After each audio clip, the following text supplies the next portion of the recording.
مختلف عدالتوں کا رخ کیا جاتا ہے اور سٹے آرڈر کے لیے نہ کوئی بہانہ ہے، نہ ٹانگ میں درد ہے، نہ سر میں درد ہے، نہ کوئی عذر ہے.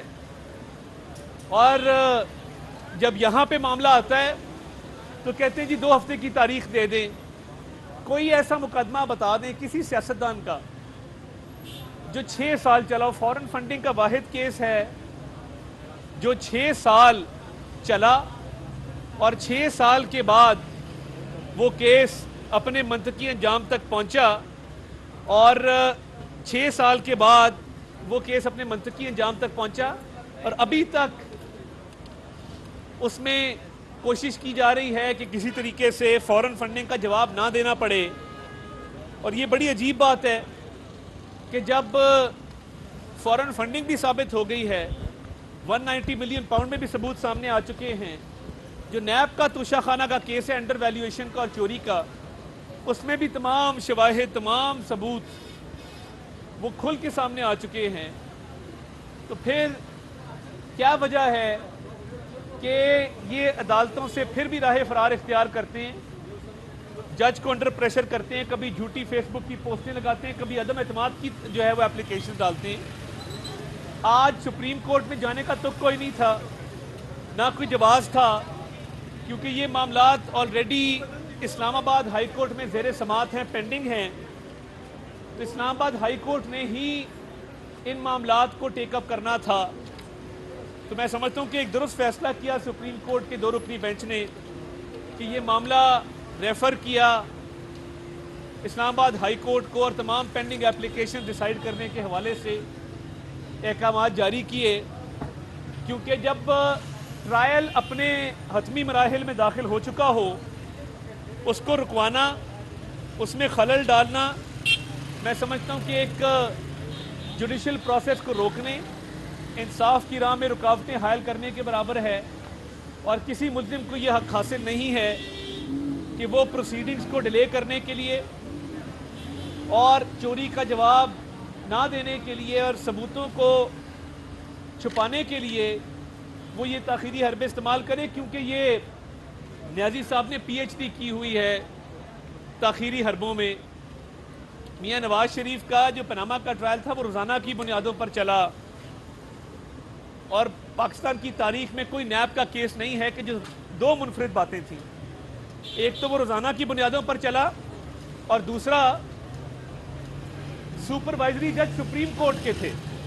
تو میں یہ سمجھتا ہوں کہ آج جو یہ سپریم کورٹ گئے ہیں توشہ خانہ کے ٹرائل کو رکوانے کے لیے اور عمران نیازی خود وہاں پہ پیش ہوئے سپریم کورٹ میں، یہ ایک تاخیری حربے کے طور پہ استعمال کرنا چاہتے تھے اس ملک کی اعلیٰ عدالت کو، اور چاہتے تھے کہ یہ ٹرائل توشہ خانہ کا جو حتمی مراحل میں داخل ہو چکا اس کو روکا جائے، اس کو تاخیر کا شکار کیا جائے. جب اس کیس میں توشہ خانہ کے ٹرائل میں تمام گواہان کے بیانات قلم بند ہو چکے، ان پر جرح ہو چکی، ٹرائل کا پروسیس مکمل ہو چکا، تو پھر 342 کا جو بیان ہے وہ ریکارڈ کروانے کے لیے آج عمران نیازی عدالت کیوں نہیں آیا؟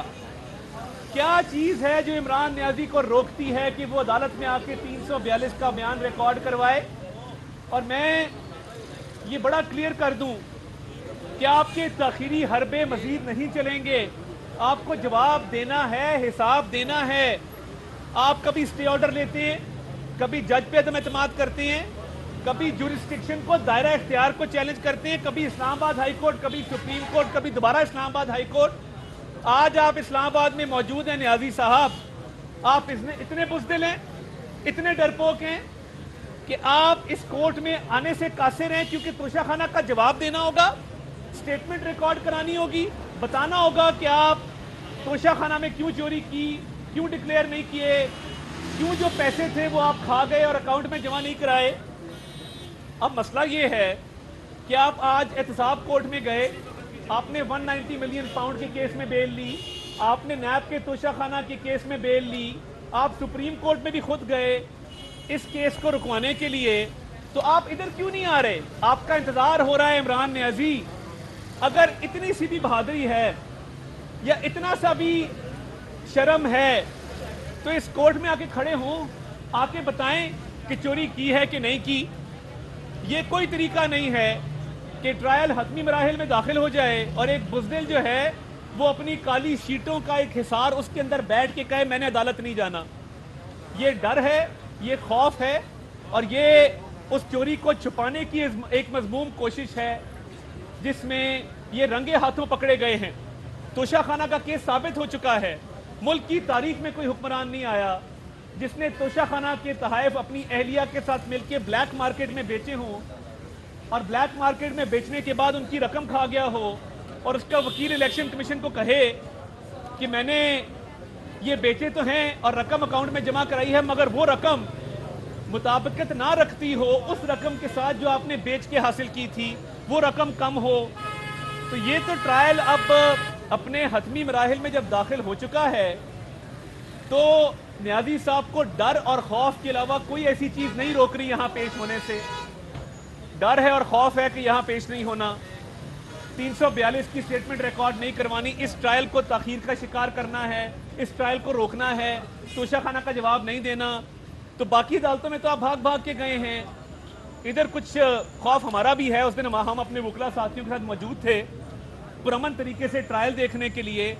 انہوں نے توشہ خانہ کا جواب نہیں دیا تھا. تارڑ اور وکلا ساتھی اس کو ضرور نظر آئے اور کہا ہم حملہ کرنے آئے ہیں, ہم تو پرامن لوگ ہیں, کبھی حملہ نہیں کیا, ہم کبھی پی ٹی وی پہ حملہ نہیں کیا, کبھی لوگوں کو نہیں کہا کہ کیل, ڈنڈے, سوٹے, گلیلیں اور پیٹرول بم لے کے آؤ. آج آپ کو حاضر ہونا پڑے گا, آج آپ کو جواب دینا پڑے گا. آپ کے بیان کا ویٹ ہو رہا ہے عدالت کے اندر اور یہ آپ کے پاس وجہ کوئی نہیں ہے, عذر کوئی نہیں ہے کہ آپ حاضری معافی کی درخواست دیں. باقی کورٹوں میں تو آپ بھاگتے پھر رہے ہیں جہاں سے آپ کو ریلیف کی کوئی امید ہے یا ریلیف آپ چاہتے ہیں کہ سٹے آرڈر مل جائے. تو ادھر آنے میں کیا پرابلم ہے, ادھر آنے میں کیا آپ کو امر مانے ہے؟ تو اس لیے اس چوری کو چھپانے کے لیے جو آپ آخری کوششیں کر رہے ہیں یہ ناکام ہوں گی, اور 342 کا آپ کا جو ملزم کا بیان ہوتا ہے گواہوں کے بیانات قلم بند ہونے کے بعد, جرا کے بعد, وہ ریکارڈ کروانا ہوگا. مزید گنجائش نہیں ہے راہ فرار کی. تو یہ پاکستان کی تاریخ کا سب سے بزدل سیاستدان آج G11 آنے سے ڈر گیا ہے اور بھاگ گیا ہے اور 342 کا بیان ریکارڈ کرانے سے قاصر ہے. اچھا طارق صاحب یہ بتائیے کہ آج جو سپریم کورٹ میں ان کی اپلیکیشن تھی کہ ٹرائل کو روکا جائے, سپریم کورٹ نے اس کو منظور تو نہیں کیا لیکن ہائی کورٹ کو ضرور کہا ہے کہ آپ ان کی اپلیکیشن کو سنیں. آپ سمجھتے ہیں کہ ہائی کورٹ میں عمران خان کے اگر ٹرائل کو کوئی ایسا فیصلہ آتا ہے کہ اس ٹرائل کو روکا جاتا ہے یا کیس کو اگر ٹرانسفر کیا جاتا ہے کسی دوسرے جج کو, تو آپ کے لیے یہ قابل قبول ہوگا؟ دیکھیے میں سمجھتا ہوں یہ 5 اپلیکیشنز ہیں. انہوں نے دائرہ اختیار کو چیلنج کیا, مینٹینیبلٹی کو چیلنج کیا, جج پر عدم اعتماد کیا, ٹرانسفر اپلیکیشن ڈالی. دیکھیں کچھ اپلیکیشن ڈیسائیڈ ہو چکی. مینٹینیبلٹی والا کیس ریمانڈ بیک ہوا. دیکھیے قانون بڑا کلیئر ہے, مینٹینیبلٹی پہ اسلام آباد ہائی کورٹ فیصلہ محفوظ کرتی ہے, کیس ریمانڈ بیک کرتی ہے ٹرائل کورٹ کو. ٹرائل کورٹ کہتی ہے کہ مینٹینیبل ہے, اب آپ سپریم کورٹ چلے جاتے ہیں. وہ کیس سپریم کورٹ نے واپس اسلام آباد ہائی کورٹ بھیجا. اب مجھے صرف یہ بات سمجھا دیں کہ معاملہ توشہ خانہ کی چوری کا ہے, آپ تاخیری حربوں کے پیچھے کیوں چھپ رہے ہیں؟ آپ آ کے میرٹ پہ اپنا کیس آرگیو کیوں نہیں کرتے, کیوں نہیں بتاتے کہ آپ نے کس کو یہ تحفے بیچے تھے, کتنی قیمت پہ بیچے تھے, ڈکلیئر کیوں نہیں کیے تھے, چھپایا کیوں گیا ہے, جو رقم حاصل ہوئی ان تحفوں کو بیچنے کے بعد وہ کہاں پہ گئی؟ یہ بڑے چھپتے ہوئے سوالات ہیں جس کی طرف کوئی نہیں آتا. سٹے آرڈر کے انبار لگے ہوئے ہیں, اپلیکیشن کے انبار لگے ہوئے ہیں. اب راہ فرار کا موقع نہیں ہے. آپ کو پتہ ہے کہ اگر کوئی بھی عام شہری ہو, جب اس کی 342 کی سٹیٹمنٹ ہو تو اس کو تو گھسیٹ کے لایا جاتا ہے, اس کو تو کہا جاتا ہے آؤ 342 کی سٹیٹمنٹ ریکارڈ کراؤ. یہ انوکھا لاڈلا ہے کہ جس کو 342 کی سٹیٹمنٹ کے لیے انتظار ہو رہا ہے صبح سے. میں تو جج صاحب سے بھی یہ درخواست کروں گا کہ آپ وہی سلوک اس کے ساتھ کریں جو آپ عام لیٹیگنٹ کے ساتھ کرتے ہیں, جو احمد کے ساتھ کرتے ہیں, جو بوٹے کے ساتھ کرتے ہیں, جو بیچارے سارا دن عدالت کے ہاتھے میں کھڑے ہوتے ہیں. یہ اسپیشل ٹریٹمنٹ کیوں ہے کہ 342 کی سٹیٹمنٹ پہ ویٹ ہو رہا ہے؟ ملزم اسلام آباد میں موجود ہے, ملزم چل پھر سکتا ہے, ملزم صحت مند ہے, ملزم دوسری عدالتوں میں جا رہا ہے ریلیف لینے, مگر توشہ خانہ میں جواب دینے نہیں آ رہا. تو یہ کوئی طریقہ نہیں ہے, یہ قابل قبول ہی نہیں ہے.